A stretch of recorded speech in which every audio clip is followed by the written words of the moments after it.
안녕하세요. 오늘은 정말 특별한 시간 여행을 한번 떠나볼까 합니다. 무려 1900년 전, 그러니까 2세기 로마 제국 시대로 거슬러 올라가서요. 초기 그리스도교 공동체가 어떻게 살았고 또 무엇을 믿었는지 아주 생생하게 들여다볼 수 있는 기록이 있거든요. 바로 유스티누스가 남긴 첫째 호교론의 가장 중요한 부분들을 함께 살펴보겠습니다. 자, 바로 이 질문으로 한번 시작해 볼게요. 한번 상상해 보세요. 엄청난 사회적 압박과 오해 속에서 이 새로운 신앙을 받아들인다는 건 어떤 의미였을까요? 이 사람들은 도대체 뭘 믿었고 그 믿음이 그들의 삶을 어떻게 송두리째 바꿔놨을까요? 바로 유스티누스의 기록이 그 답을 찾아가는 아주 좋은 길잡이가 되어줄 겁니다. 우선 이 글이 대체 어떤 글인지부터 아는 게 중요해요. 이게 그냥 우리 신앙은 이렇습니다 하고 설명하는 그런 책이 절대 아니거든요. 이건 말이죠. 당시 로마 황제와 원로원에게 보낸 일종의 탄원서, 아니 변론서에 가까워요. 우리는 결코 국가에 해로운 사람들이 아닙니다. 제발 이 부당한 박해를 멈춰주십시오 하고 외치는 정말 절박한 호소문이었던 거죠. 말 그대로 목숨이 걸린 문제였습니다. 자, 그럼 한 사람이 어떻게 이 공동체의 일원이 되었을까? 그 첫걸음부터 한번 따라가 보죠. 모든 것의 시작은 아주 개인적이면서도 또 굉장히 공동체적인 의식, 바로 세례에서부터 시작됩니다. 세례라는 게요, 그냥 저 오늘부터 믿을래요 하고 바로 받을 수 있는 게 아니었어요. 보시는 것처럼 아주 진지한 세 단계를 거쳐야 했죠. 첫째, 그리스도교의 가르침이 진짜 진리라는 확신을 갖고 나 이제부터 이렇게 살겠습니다 하고 약속을 해야 했고요. 둘째, 공동체 전체가 함께 기도하고 단식하면서 준비하는 시간을 가졌습니다. 자기 죄를 뉘우치는 거죠. 그리고 마지막에 시스의 예식을 통해서 드디어 공동체의 진짜 일원으로 받아들여지는 겁니다. 이 세례가 의미하는 변화가 정말 엄청났습니다. 유스티누스가 이걸 뭐라고 표현하냐면 이전에는 욕구와 무지의 자녀들이었는데 세례 후에는 신중한 선택과 지식의 자녀들이 된다는 거예요. 이게 무슨 뜻이냐면 그냥 본능이나 운명에 이끌려서 되는 대로 살던 삶에서 벗어나서 이제는 내 자신의 의지로 진리를 선택하고 그걸 알므로써 살아가는 존재로 완전히 바뀐다는 거죠. 정말 극적인 변화 아니겠어요? 그래서 당시에 세례를 부르는 아주 중요한 두 가지 표현이 있었어요. 하나는 죄생, 말 그대로 다시 태어난다는 뜻이고요. 또 하나는 비추임, 그러니까 빛을 받는다는 의미입니다. 과거의 모든 죄를 싹 씻어내고 이제 진리의 빛 안에서 완전히 새로운 삶을 시작한다. 바로 이게 그들이 생각한 세례의 핵심 의미였던 겁니다. 자, 이렇게 한 개인이 세례를 통해 새로운 시작을 했잖아요. 그럼 이제 공동체의 가장 깊은 곳, 그 중심으로 들어가게 됩니다. 매주 함께 모여서 거행했던 정말 중요한 예식이 있었거든요. 바로 성찬입니다. 한번 머릿속으로 그려보세요. 방금 세례를 마친 새로운 가족이 형제들이 모여있는 곳으로 들어옵니다. 그럼 그 자리에 있던 모든 사람들이 이 한 사람을 위해 다 같이 기도를 해주고 환영의 의미로 평화의 입맞춤을 나눠요. 바로 이 순간 이 사람은 더 이상 외부인이 아니라 이 공동체의 온전한 진짜 가족이 되는 거죠. 이 특별한 식사를 뭐라고 불렀냐면요. 에우카리스티아라고 불렀습니다. 이게 고대 그리스어로 감사라는 뜻이에요. 그러니까 이 예식의 핵심은 다른 게 아니라 빵과 포도주를 나누면서 창조주 하느님께 감사합니다 하고 마음을 표현하는 거였어요.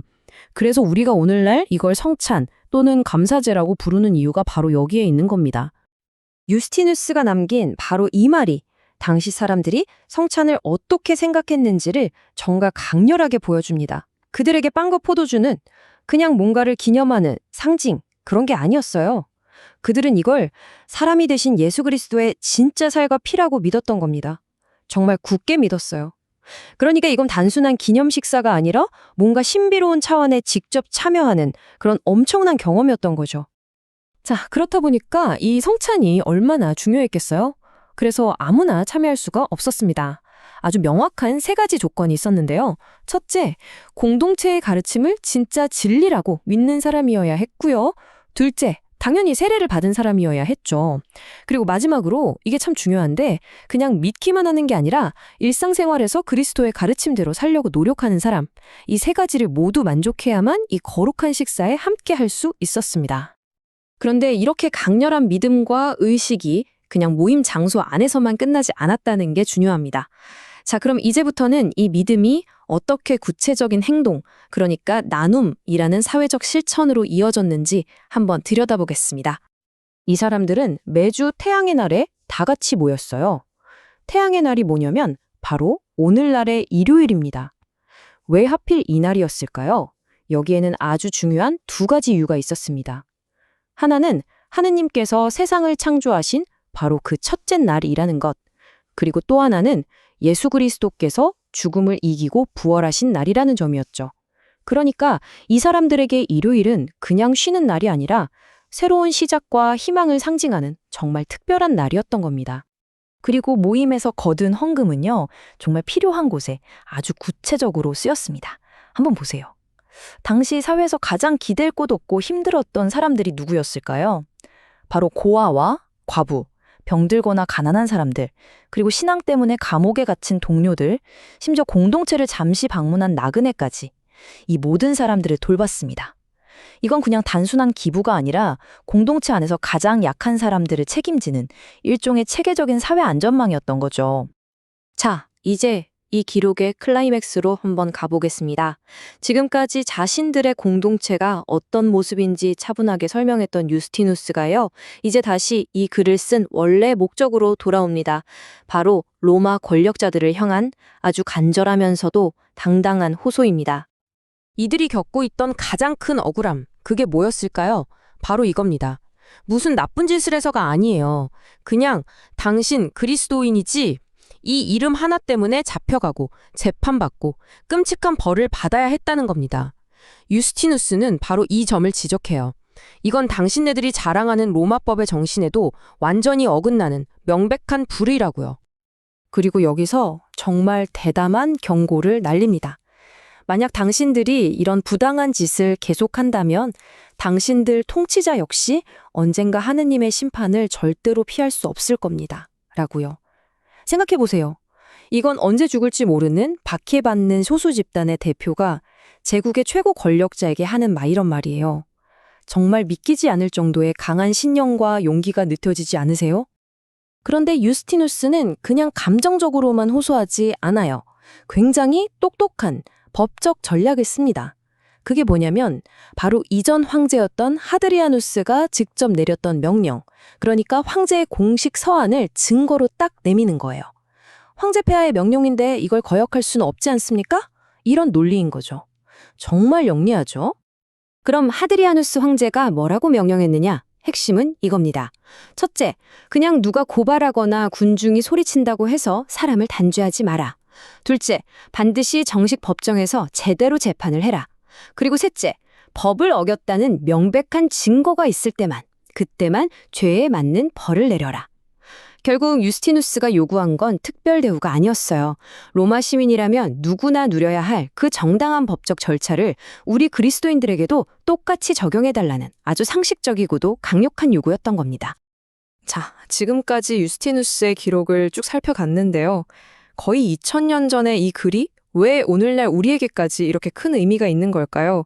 이 놀라운 문서가 우리에게 남긴 가치가 대체 무엇인지 한번 정리하면서 이야기를 마무리해볼까 합니다.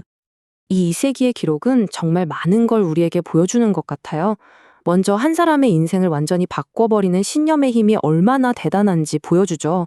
그리고 세례와 성찬 같은 강력한 의식을 통해서 사람들이 어떻게 끈끈한 공동체로 묶이는지도 알 수 있고요. 또 그 믿음이 그냥 말로만 끝나는 게 아니라 가장 약한 이웃을 돌보는 체계적인 나눔으로 이어지는 모습도 정말 인상 깊습니다. 그리고 마지막으로 거대한 제국의 불의의 앞에서 논리와 신념으로 당당하게 맞섰던 그 용기 있는 외침까지 모든 게 담겨 있습니다. 결국 유스티누스와 2세기 공동체의 이야기는 오늘 우리에게 이런 질문을 던지는 것 같습니다.